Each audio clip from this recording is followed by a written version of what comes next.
مہرانی درود سر باتوں پر بلوچ راجہ۔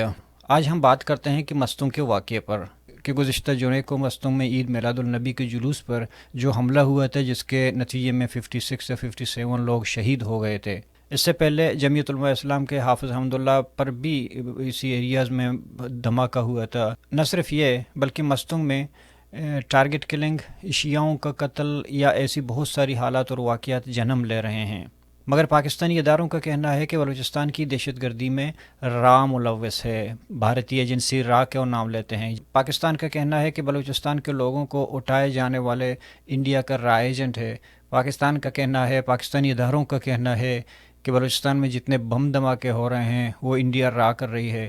پاکستانی اداروں کا کہنا ہے کہ بلوچستان میں جو اجتماعی قبریں دریافت ہوئی ہیں وہ را نے بنائی ہیں۔ پاکستانی ادارے کہتے ہیں کہ جو مسخ شدہ لاشیں گرتی ہیں وہ را ہی کے ایجنسی ہیں، یعنی را ہی بلوچستان کی حالات کو تباہ کر رہا ہے۔ ابھی سوال یہ پیدا ہوتا ہے کہ پاکستان کی ISI کہاں ملوث ہے؟ پاکستان کی فوج، پاکستان کی پولیس، پاکستان کے ادارے بلوچستان میں کون سے اداروں میں، کون سی گلی میں، کون سے روڈ پر، کس گھر میں ان کا ملوث ہے، ان کی حاضری ہے؟ اگر ہم دیکھتے ہیں کہ 1839 میں جب برطانیہ نے بلوچستان پر حملہ کیا تو خان میر مہراب خان کے ساتھ، جو اس وقت کے بلوچستان کے فائنانس منسٹر تھے، دیوان بچمل، جو ایک ہندو تھا، اس دور میں وہ اپنے 5 بچوں کے ساتھ بلوچستان کے لیے لڑ کر شہید ہوا تھا۔ اس کے بعد جب ہندوستان کی پارٹیشن ہوئی تھی تو پاکستان میں کوئی ہندو، کوئی سکھ محفوظ نہیں تھا۔ ہر گلی میں، ہر کوچے میں ہندوؤں کا قتل عام کیا جا رہا تھا۔ تو اس دور میں، اس خونی حالات میں بھی، اس پارٹیشن کے دور میں بھی بلوچستان میں جتنے اقلیتی تھے، جتنے ہندو تھے یا سکھ تھے، وہ سارے محفوظ رہے۔ اس کے علاوہ جو بلوچستان کے سردار تھے، وہاں کے جو بااختیار لوگ تھے، ان لوگوں نے اپنے ذاتی گارڈ بلکہ ان لوگوں کے گھروں پر حفاظت کے لیے رکھا تھا، کیونکہ بلوچستان کے لوگوں کی یا بلوچوں کی کوڈ آف آنرز میں، ان کی ویلیوز میں جو مائنورٹیز ہوتے ہیں ان کے رائٹس ان کی سیفٹی کے لیے ان کے رائٹس کو کچھ زیادہ رکھا ہے۔ جو قبائلی ایریاز ہوتے ہیں تو وہاں ہمیشہ اقلیت محفوظ رہتے تھے۔ تو آج قبائلی ایریاز ٹارگٹ کیوں ہیں؟ آج ہر جگہ قبائلی ایریا ہیں، وہاں مسجدوں کا نیٹ ورک، وہاں فرقہ واریت، وہاں مذہبی حوالے سے لوگوں کا قتل عام کیوں اتنی جلدی پھیل گیا؟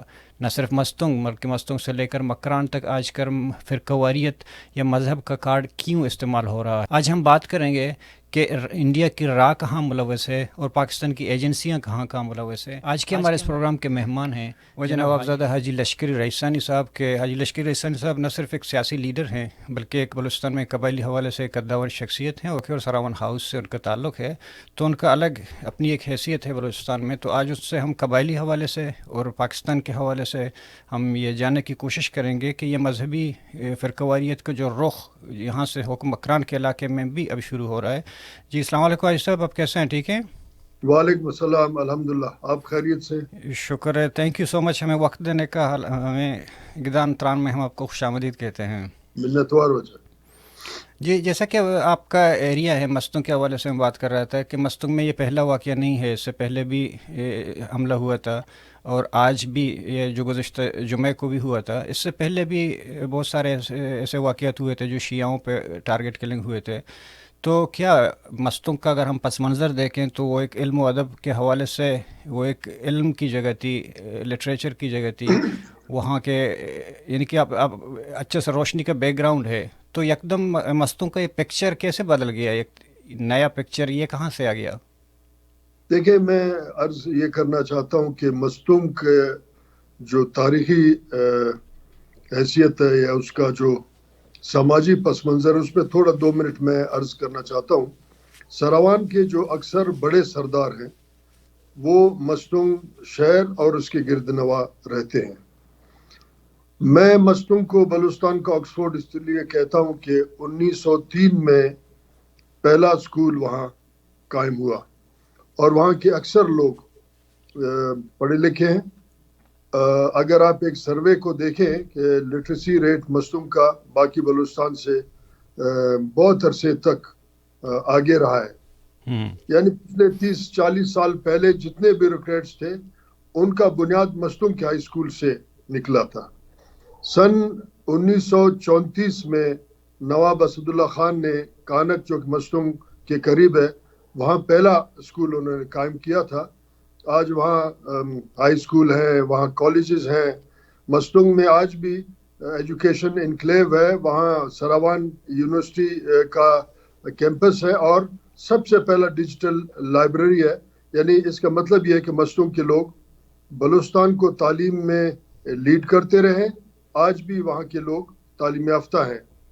اب یہ اچانک مختلف جو تنظیمیں ہیں بین الاقوامی جن کا نام پاکستان کا ریاست لیتے, ان کو اچانک مستونگ کیوں یعنی خیال آئے کہ مستونگ میں یہ تمام واقعات ہوں. میں گنتی کے 2-4 واقعات آپ کو میں بتاتا ہوں. ایک واقعہ تو کل پیش آیا, وہ بریلوی مسلک کے ہمارے بھائی تھے اور وہ عید میلاد النبی کے جلوس میں جا رہے تھے, جو کہ خالصتاً ایک مذہبی تھا. یقیناً کسی اور مذہبی طائفے کو یا فرقے کو ایک دوسرے مذہب سے کہ فرقے سے اختلاف ہو, مگر اسلام اس کی اجازت نہیں دیتا. اسی طریقے سے کہا جاتا ہے قرآن میں کہ ایک انسان کو بچانا, انسانیت کو بچانا, تو اگر ایک انسان کو مارنا بھی تو انسانیت کو مارنا ہے. کل بے گناہ لوگوں کا ایک بہت بڑا سانحہ ہوا اور ہم اور آپ آج پورے بلوچستان اس پہ سوگوار ہیں. اسی طریقے سے کچھ دن پہلے حافظ حمداللہ صاحب پہ بھی حملہ ہوا اور وہاں بھی بڑا جانی نقصان ہوا. وہ مذہبی طبقے سے تعلق رکھتے ہیں مگر وہ دیوبندی مسلک سے تعلق رکھتے ہیں. کچھ عرصے پہلے مولانا غفور حیدری صاحب ایک مدرسے میں گئے تھے جہاں حافظ یا حفاظ صاحبان کا دستار بندی ہو رہی تھی. وہاں بھی ایک حملہ ہوا, 38 یا 40 کے لگ بھگ لوگ مارے گئے. پھر درینگڑ میں 2018 میں میر سراج رحسانی کے جلسے میں حملہ ہوا, 300 لوگ وہاں شہید ہوئے. اسی طریقے سے درینگڑ کے علاقے میں, اسی علاقے میں شیعہ زائرین پہ بھی حملہ ہوتا رہا ہے. یہ مختلف فکر لوگ ہیں, ان کا فکر ایک دوسرے سے ملتا نہیں ہے, تو مگر ٹارگٹ ان کو کسی نہ کسی بہانے سے بنایا جاتا ہے. پھر ریاست پاکستان فوراً یہ کہتا ہے کہ اس میں فلاں کا ہاتھ ہے اور بیرون ملک سے لوگ آئے ہیں. تو بیرون ملک کو مستونگ کیسے سوٹ کرتا ہے کہ وہ آ کے اس شہر کو یا اس ڈسٹرکٹ کو یہ ٹارگٹ بناتے ہیں. کل ہمارے جو کیئر ٹیکر انٹیریئر منسٹر ہے, انہوں نے کہا کہ انڈیا کا اس میں ہاتھ ہے.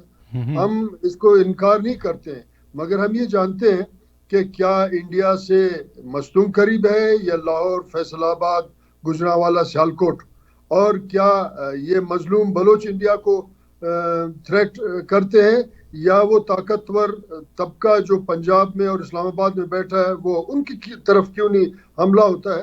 یہ ہمارے لوگوں کا ایک مطالبہ ہے کہ یہ تمام معاملات مشکوک ہیں, ان پہ ایک انٹرنیشنل جوڈیشل کمیشن بیٹھے اور ایک فیکٹ فائنڈنگ کمیشن بیٹھے, لوگوں کے سامنے لائیں کہ یہ جو مسنگ پرسنز ہیں یا مستونگ میں سینکڑوں لوگوں کا ایک گمنام قبرستان ہے, وہاں سینکڑوں لوگوں کا قتل عام مختلف اوقات میں مختلف بہاروں پہ ہوا ہے. اس پہ مستونگ کے لوگ, بلوچستان کے لوگ, یہاں کے طالب علم یا وکلاء یہ مطالبہ کرتے ہیں کہ اس تمام معاملات میں اقوام متحدہ کے سرپرستی میں ایک فیکٹ فائنڈنگ مشن آئے اور لوگوں کے سامنے یہ سب کچھ رکھے تاکہ یہ بے گناہ لوگوں کا قتل عام جو کہ رک نہیں پا رہا ہے اور اس کے بعد ایک چھوٹا سا بہانہ بنایا جاتا. اب آپ توجہ اگر کریں کہ بہت بڑے واقعے کے بعد پھر ایک نام نہاد ماسٹر مائنڈ کو ٹارگٹ کلنگ کیا جاتا ہے پولیس کی طرف سے اور کہتے ہیں کہ ہم نے ماسٹر مائنڈ کو مارا ہے. اس کو کبھی زندہ تو پکڑ لیں, ہمارا یہ مطالبہ ہے. کبھی اس ماسٹر مائنڈ کا چہرہ تو ہمیں دکھائیں, عدالت میں اس کا ٹرائل ہوتا کہ ہم بھی جا کے دیکھیں کہ ہمارے لوگوں کا, بچوں کا خون اس شخص کے ہاتھ پہ ہے, اس نے کیوں بے گناہ لوگوں کو قتل کیا. تو یہ تمام عمل مشکوک ہے اور لگ ہی رہا ہے کہ یہ جو کل واقعہ ہوا ہے یا کچھ دن پہلے واقعہ ہوا ہے, اس کے پس پردہ ایک بہت بڑا سانحہ کو ڈیزائن اور پلان کیا گیا ہے جو بھی ہے. اب اگر مستونگ میں انڈیا کا ہاتھ ہے تو پاکستان کے پیرا ملٹری فورسز اس وقت بلوچستان کے سیکیورٹی کا ذمہ لے چکے ہیں اور اربوں روپے وہ سال کا اس مد میں لے رہے ہیں کہ ہم بلوچستان میں سیکیورٹی کر رہے ہیں. مگر بلوچستان کا عمل کو، بلوچستان کا ترقی کو روک دیا گیا ہے. اور پھر کل ایک نام نہاد جعلی سا چیئرمین سینیٹ اس نے کہا ہم پیکج کا اعلان کرتے ہیں. پیکج کو تو اسلام آباد سے آنا چاہیے. پہلا بات یہ ہے کہ وہ پیکج جو ہمارے فنڈ سے دیا جاتا ہے ہمارا ترقیاتی عمل کو روکتے ہیں، کیونکہ ذمہ داری سیکورٹی فورسز، ملٹری فورسز کا ہے جو اسلام آباد سے کنٹرول ہوتے ہیں، تو پیکج بھی وہاں سے آنا چاہیے. دوسرا یہ ہے کہ ان فورسز کے منتظمین، ان فورسز انٹیلیجنس ایجنسیز کے خاص لوگوں کے خلاف کارروائی کیوں نہیں ہوتا کہ اتنا بڑا واقعہ پیش آتا ہے اور اس کے بعد کوئی پکڑا نہیں جاتا ہے، کچھ لوگوں کو مارا جا رہا ہے. تو میں سمجھتا ہوں یہ سارے عمل مشکوک ہیں. اور ساتھ ساتھ ایک گروہ، ایک طبقہ ریاست کے انٹیلیجنس ایجنسی نے وہ تیار کیا ہے جو ایجنسیز کے لیے گالی تو کھاتے ہیں مگر قوم اور وطن کے لیے گولی کھانے کے لیے تیار نہیں ہے. وہ اپنے آپ کو والنٹیئر کرتے ہیں، اس تمام ڈرامے کو سہارا دیتے ہیں، اس جھوٹ کو لوگوں تک پہنچاتے ہیں اور انٹیلیجنس ایجنسیز کے باتوں کا دفاع کرتے ہیں، جس کے بنیاد پہ آج یہ قتل و غارت گری، یہ خون ریزی رک نہیں پا رہا ہے. جی، جیسے کہ آپ نے کہا کہ کچھ لوگ ہیں کہ وہ آقاؤں کی خوشنودی کے لیے وہ ہر چیز کرنے کے لیے تیار ہیں، مگر دوسری طرف ہم دیکھتے ہیں کہ بلوچ کا جو اپنا سماج تھا، اس کے اپنے ویلیوز تھے. تو بلوچستان میں یا بلوچ کلچر میں کبھی فرقہ واریت کا کوئی گنجائش نہیں تھی اس سے پہلے. ابھی جیسا کہ میں نے ذکر کیا کہ جب ہندوستان کی جو پارٹیشن ہوئی تھی اس وقت بھی جو مائنورٹی تھی یہاں کے لوگ وہ سیف تھے. تو ابھی ہم دیکھتے ہیں کہ زیادہ تر یہ جو بلوچ قبائلی سردار ایریاز میں ہوتے ہیں اس طرح کے مذہبی واقعات، جس طرح کہ آپ نے بہت ساری واقعہ کی مثال دے دی. ابھی ہم کیا سمجھیں کہ ابھی کیا بلوچ سماج بلوچ کی کنٹرول سے نکل گیا ہے؟ دیکھیں، ایک تو آپ کے جو منتخب نمائندے ہیں وہ بنیادی طور پہ ان کا اکثریت جینیونلی منتخب نہیں ہوتے ہیں، وہ کسی اور کے اشارے پہ آتے ہیں کہ جو بلوچ سماج کے قومی نظم کو توڑنے میں اپنا کردار ہوتے ہیں. یعنی وہ جو آستین کے سانپ ہیں جن کو کوئٹہ کے نالے پار والے پالتے ہیں، ان کے سرپرستی میں کرتے ہیں، ان کا کیونکہ اس تمام نظام میں ان کو قومی سماج میں کوئی زیادہ بڑا حیثیت نہیں ہے. ایز اے فرد ہر بلوچ کا اپنا معزز اور معتبر حیثیت ہونا چاہیے، نہیں ہے تو وہ شارٹ کٹ کے ذریعے اقتدار میں پہنچنے کے لیے قومی نظم کو توڑنے میں اپنا کردار ادا کرتے ہیں. اور ظاہراً وہ بلوچ لگتے ہیں مگر بلوچ کے نمائندے نہیں ہیں، اس لیے ایک افراتفری ہے.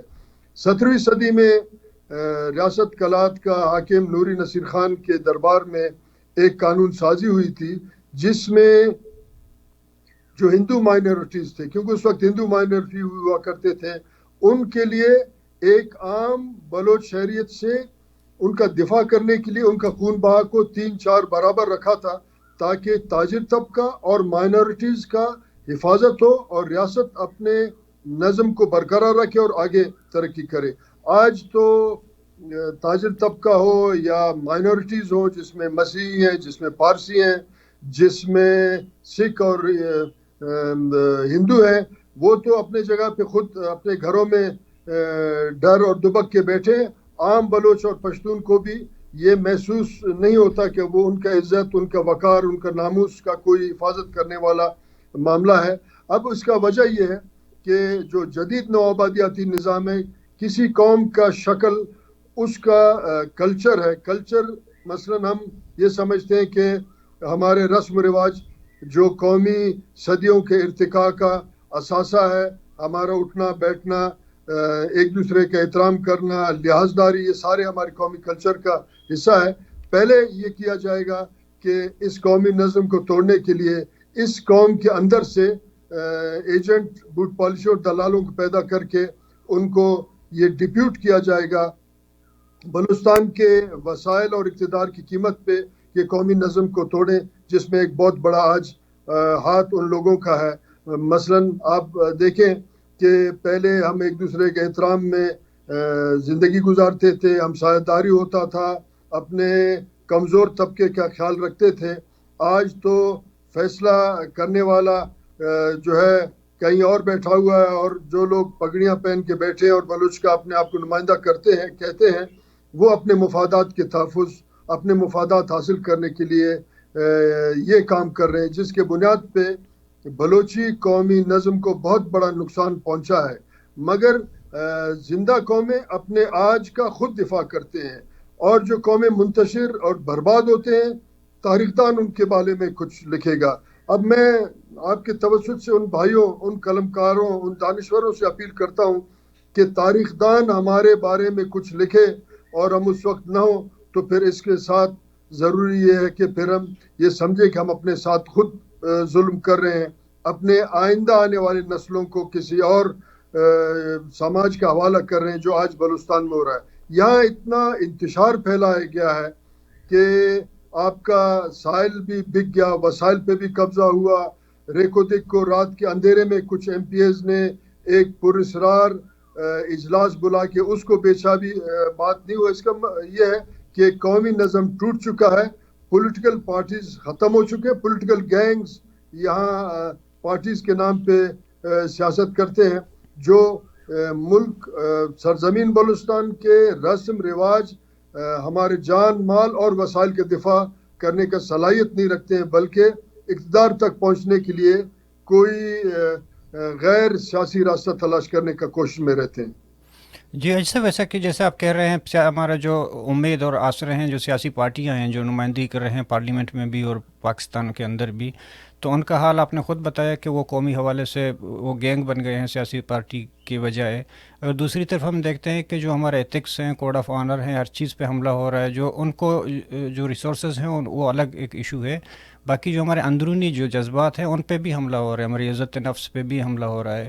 اگر ہم دیکھتے ہیں دوسری طرف کہ پاکستان نے ہر مورچہ یوز کیا، ہر 2 دن بعد یا 2 ہفتے بعد اپنا ٹارگیٹ یا مورچہ بدلتا ہے. تو نواب اسلم رئیسانی ایک قبائلی چیف ہے، اس کے دور میں بلوچستان میں شیعوں پہ کافی قتل عام ہوا. ابھی مستوں کے اس ایریا میں یا کہ بلوچستان کے جتنے قبائلی ایریاز ہیں ان کو میں فوکس کر رہا ہوں کہ ابھی کیا آپ سمجھتے ہیں کہ پاکستان اس کارڈ کو بلوچ پہ ہم استعمال کر رہا ہے یا بلوچ کی جینوسائیڈ میں ڈیتھ اسکواڈ کے بعد؟ دیکھیں بات یہ کہ بہت عرصے بلوچستان پہ کئی بار 48 میں اور اس کے بعد 50 کے دہائی میں 73 میں جنرل مشرف کے دور میں 2002 میں ایک فوجی آپریشن ہوا جس میں ریاست کی بدنامی ہوئی بین الاقوامی طور پہ، اور عام لوگوں کو یہ احساس ہوا کہ یہ ریاست ان کے کو ڈیلیور نہیں کر رہا بلکہ ان کے وسائل پہ قبضہ کرنے کے لیے یہاں ریاستی طاقت کو جو ہمارے اپنے ٹیکسوں سے پل رہے ہیں ان کو استعمال کیا جا رہا ہے. اب شاید نئے ڈیزائن میں یہ ہوا، نواب اسلم کے دور میں انہوں نے کوشش یہ کی کہ شیعہ سنی فسادات کرائیں، اور ایک خاص طبقہ انہوں نے پھر بار بار رئیسانی حکومت کے خلاف نعرے لگائے اور دھرنا بھی دیا. اسی طریقے سے کوئٹہ کے سیٹلر جو صدیوں سے یہاں رہ رہے ہیں ان کی ٹارگٹ کلنگ ہوئی. اب ذمہ داری تو ان تمام ایجنسیوں کا ہے، پولیس کا ہے، پیراملٹری فورسز کا ہے کہ ان تمام قاتلوں کو پکڑے، ٹرائل کریں، کیونکہ قاتل کہیں اور سے آتے اور کہیں اور چلے جاتے، اس لیے پکڑے بھی نہیں گئے. اس کے حوالے سے کیونکہ نواب اسلم ایک روایتی شخص ہیں، ان کا ایک بہت بڑا قبائلی اور سیاسی ذمہ داری ہے. 2018 کا جو اسمبلی ابھی 2023 میں ختم ہوا، ایک اسمبلی اجلاس میں نواب صاحب کا ریکارڈڈ یہ تقریر موجود ہے کہ انہوں نے ایک کمیشن کا مطالبہ کیا. انہوں نے کہا کہ میرے دور میں جب ہزاروں کا یا کچھ لوگوں کا قتل ہوا اور مجھ پہ الزام لگایا، میں مطالبہ یہ کرتا ہوں کہ ایک کمیشن قائم ہو اور وہ کمیشن ان تمام معاملات میں کا جانچ کرے، اور میں خود بحیثیت چیف آف سراوان، سابق وزیر اعلیٰ اور نواب اسلم رئیسانی ایم پی اس کمیشن کے سامنے اپنے آپ کو پیش کرتا ہوں تاکہ جو الزامات مجھ پہ یا میرے ساتھیوں پہ لگے ہیں ان کے حوالے سے جو بھی کمیشن فیصلہ کرے. جو لوگ الزام لگا رہے ہوتے تھے پچھلے دور میں یعنی 2013 تک، وہ خود اسمبلی میں موجود تھے، مگر وہ اس اسمبلی میں انہوں نے اس کمیشن کی حمایت نہیں کیا بلکہ اسی اجلاس سے چھوڑ کے کہیں نہ کہیں چلے گئے. اس کا مطلب یہ ہے کہ ہمارے سماج کے اندر ایسے لوگ ہیں جو تمام معاملات کا، جو تمام واقعات ہیں، جو ثانیات پیش آ رہے ہیں، ان کا غلط تعبیر کرنے کے عوض میں کرسی حاصل کرنا چاہتے ہیں. تو اس میں ضرورت اس بات کی ہے کہ اس تمام بحران سے نکلنے کے لیے عام سیاسی کارکن، عام قبائلی جو متاثر ہو رہا ہے، عام طالب علم جو متاثر ہو رہے ہیں، وہ اپنے پارٹی کے ساتھ ضرور وابستہ رہیں، مگر انصاف کرنے کے لیے اپنے قومی وابستگی کے حوالے سے آئندہ آنے والے جدوجہد میں ان لوگوں کا راستہ روکے جو ریاستی دہشت گردی کا غلط تعبیر کر کے بلوچستان کو بربادی کی طرف لے جا رہے ہیں. جی ابھی اگر ہم دیکھتے ہیں کہ دوسری طرف مکران کے حوالے سے ایک ایشو ہے کہ مکران میں آپ کو یاد ہوگا کہ کچھ عرصہ پہلے ایک نوجوان کو بھی اسی مذہبی حوالے سے مارا گیا. پھر ابھی دوسری طرف ہم دیکھتے ہیں کہ قبائلی حوالے سے بھی ایسے حالات سازگار نہیں ہیں اور سیاسی حوالے سے بھی حالات سازگار نہیں ہیں اور ہر طرف سے حملہ ہو رہا ہے. تو اس سچویشن میں تو آپ دیکھیں سماج میں بڑے طبقے، چھوٹے، درمیانہ، تاجر، قبائلی، سیاسی لوگ، دانشور، طالب علم، وکلا ہوتے ہیں، مگر ہر شخص کا انفرادی ذمہ داری بھی ہوتا ہے کہ اپنے سماج کو بچا کے آئندہ نسلوں کو ترقی، خوشحالی، پرامن سفر کا جو ہے راستہ دکھانے میں ذمہ داریاں ہوتی ہیں. ہم سب ان معاملات کا ذمہ دار ہیں. میں یہ سمجھتا ہوں کہ میں اس بات کو آپ کے توسط سے تمام پولیٹیکل پارٹی جو بلوچستان کا سیاست کرتے ہیں ان کو آپ کے توسط سے پیغام دیتا ہوں کہ میں ان سب کا میزبانی اے پی سی یا میزبانی کرنے کے لیے تیار ہوں تاکہ بلوچستان کے ان حالات کو ہم دیکھیں، بلکہ ہم بلوچستان کے مسائل اور اس کا حل کیا کے نام پہ ہمارا ایک ہفتے سے میٹنگیں چل رہی ہیں کہ ہم سوچ رہے ہیں کہ تمام پاکستان کے قومی لیڈروں کو انوائٹ کریں. اگر ان کو دلچسپی ہے بلوچستان کے عوام کے ساتھ تو آئیں گے، نہیں ہے تو وسائل تو ویسے ہی لوٹ کے لے گئے. تو اس پہ ہم سوچ رہے ہیں، میٹنگیں کر رہی ہیں. ہم نے اپنا دعوت نامہ بھی تیار کیا ہے، ابھی تک فائنل نہیں ہے، مگر میں آپ کو پھر واٹس ایپ میں بھیج دوں گا جو یہ بند ہوگا. ہمارا خواہش ہے کہ اس پہ ایک بہت بڑا ڈائلاگ ہو، بات چیت ہو، تاکہ ہم اس بحران سے نکالنے میں پولیٹیکل پارٹیز، علماء، دانشور، طالب علم اپنا کردار ادا کریں، تاکہ یہ جو ڈرامہ بازی ہے، جو شدت پسندی ہے، یہ جو نفرتیں بلوچستان میں قبائلی، جعلی قبائلی تنازعات کے نام پہ پھیلا رہا ہے ریاست، اس کا راستہ روکنے میں ہم اپنا کردار، اپنا ذمہ داری پورا کریں. یہ آپ سارے پارٹیوں کو بلا رہے ہیں سراون ہاؤس کی طرف سے؟ جی، میرا ایک ادارہ ہے بلوچستان پیس فورم، جس کے جی حوالے سے ہم کتاب دوست موومنٹ بھی چلاتے ہیں، بعض اوقات ہم سماجی کام بھی کر رہے ہوتے ہیں. تو اس کے پلیٹ فارم سے ہم نے، آپ کو یاد ہوگا کہ ری امیجننگ پاکستان کے کانفرنس کوئٹہ نوری نصیر خان ہال میں بھی بلایا تھا اور پاکستان سے کچھ لیڈر آئے تھے، کچھ نے آنے سے معذرت کر لی. اس کے پلیٹ فارم سے ہم بلانا چاہتے ہیں. ہم نے دعوت نامے تیار کیے مگر باضابطہ تاریخ ابھی تک طے نہیں ہوا ہے. مگر آپ کے توسط سے میں ایک اپیل کرتا ہوں، جو بلوچستان میں رہتے ہیں، بلوچستان کا نمک کھاتے ہیں، بلوچستان سے محبت کرنے کا دعویٰ کرتے ہیں اور مادر وطن اس کو کہلاتے ہیں، کہ وہ آئیں اور ہم مل بیٹھ کے اس بحرانوں سے نکالنے میں اپنا کردار ادا کریں. ورنہ ایک دن آئے گا جب ہمارا کوئی کردار نہیں ہوگا تو ہمارے کردار پہ نکتہ چینی اور تنقیدی جائزہ لینے والا کوئی بھی ہو سکتا ہے، وہ پاکستان کے کسی حصے سے ہو، ایران سے ہو، افغانستان سے ہو. تو پھر ہم اچھے الفاظوں میں نہ اپنے آئندہ نسلوں کے سامنے یاد ہوں گے، نہ باقی قومیں ہم کو ایز اے قوم پھر یاد رکھیں گے. یہ جو قوم پرست پارٹیاں، ان کی ذمہ داریاں زیادہ بنتی ہیں کہ جو قوم پرستی کے نام کو کارڈ کو یوز کرتے ہیں. جس سے ہم دیکھتے ہیں کہ پاکستان ہمیشہ مذہب کے کارڈ کو یوز کرتا ہے اور بلوچوں نے ہر وقت نیشنلسٹی کے کارڈ کو یوز کریا ہے پارلیمنٹ تک جانے کے لیے. تو ابھی ان لوگوں کی جو آج کل جو ہیں اسمبلی میں، اگر ہم دیکھتے ہیں تو ان کے پارٹیوں کے مسائل اور بلوچستان کے مسائل، ایک طرف ہے بلوچستان بلوچوں کے مسائل، ایک طرف ہے پارٹیوں کے مسائل. یہ تو 5 سالوں تک صرف اپنی پارٹیوں کے مسائل کے لیے کر رہے ہیں، یا پارٹیوں کے مسائل سولو کرنے کے لیے پارٹیوں کے لیے ہی سوچ رہے ہیں، بلوچستان کے لیے تو نہیں سوچ رہے ہیں. ایسا کوئی ہے کہ جو اس لیول پہ سوچے ابھی؟ دیکھیں، میں یہ عرض کرنا چاہتا ہوں، یہاں 2 جرگوں کا انعقاد ہوا 2000، اب میرا ذہن سے نکل گیا 13 سے پہلے، یا 2017 میں سینسس کا ایک جرگا تھا سراوان ہاؤس میں، ہم نے بلایا اور اس کو 8-9 گھنٹے چلایا. تمام پارٹی اس میں آئے. جو ٹکراؤ ہو رہا تھا اور سینسس میں نقص پیدا ہو رہا تھا اس پہ ہم نے اپنا اعلامیہ جاری کیا. شاید آپ کی نظر سے بھی گزرا اور بڑا پرام سینسس ہوا، اس میں ہماری سیٹیں بھی بڑھے. اس کے بعد یہاں ایک جام حکومت کی طرف سے کیس عدالت میں گیا جس میں ہمارے جو قومی زمینیں ہیں، جہاں قبائلی زمینیں ہیں، جو لوگ بکریاں اپنے زمینوں پہ چلاتے ہیں، ان کا سیٹلمنٹ نہیں ہوا ہے. اس کو ریاست اپنے نام کروانے کی کوشش میں جام کی حکومت میں یہ ہوا تھا. اس کے بنیاد پہ بھی سراوان ہاؤس میں ہم نے ایک جرگہ بلایا اور اس کے بنیاد پہ طے کیا کہ یہ قومی زمینیں، اس کا تقسیم روایتی طور پہ ہوا ہے. سیٹلمنٹ تو ریاست کرے گا، اس کو عام لوگ تو نہیں کر سکیں گے. اس پہ بھی ہم نے یہ بلایا تاکہ ایک عام شخص کسی بھی کونے میں، مکران کے کسی کونے میں یا رخشان کے کسی کونے میں، سراوان جالوان میں، کہیں نصیر آباد میں بیٹھا ہے یا کوئی سلیمان میں بیٹھا ہے، وہ سمجھتا ہے کہ اس کا آبائی زمین ہے اور کچھ عرصے بعد اس کا سیٹلمنٹ کسی اور کے نام پہ ہو اور وہاں کوئی نہائی دندہ شروع ہو. تو اس کے بنیاد پہ بھی ہم نے ایک جرگہ بلایا تھا اور اس میں ہم نے اپنا وکیل بھی رکھا ہے سراوان ہاؤس کی طرف سے. کئی لوگوں کو شاید یہ پتہ نہیں، مگر ہم اس کا دفاع کر رہے ہیں. اب ہمارا یہ خیال ہے کہ سیاست اپنے جگہ پہ، سیاست وطن اور لوگوں کے لیے کیا جاتا ہے. پولیٹیکل پارٹیز کو یہ چاہیے کہ ایک دفعہ ہم مشترکہ ایک اعلامیہ جاری کریں. اس کے بنیاد پہ ہمارا میٹنگ 3 میٹنگیں ہوئی ہیں، لیکن ہم نے ابھی تک تاریخ طے نہیں کیا ہے. انشاءاللہ تاریخ طے کریں گے. اب ان کا مرضی وہ آئیں یا نہ آئیں یا کہیں اور وہ سے اگر اشارہ لیں، یہ ٹھیک نہیں ہے.